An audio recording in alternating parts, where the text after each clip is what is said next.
In this tutorial, I'm going to show you how you can add another Cash App card to your account.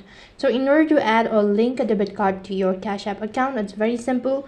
All you have to do is first thing first, make sure that the application is completely updated, and after that, and then begin with the procedure. Now then, to continue the procedure, launch to your Cash App, and after that it's going to take you to the home page. Right on the home page, go ahead and tap the profile icon located in the top right hand side corner. As soon as you do that, it's going to show you a list of options. From the list, go ahead and tap on linked banks.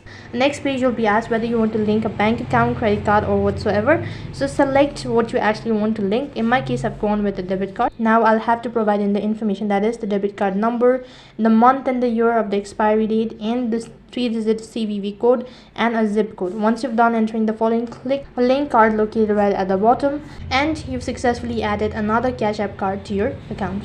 So that's how you can add another Cash App card to your account. That is all for this video. I hope the video was helpful. Make sure to like, share, and subscribe to our channel. Thank you for watching. See you in the next video.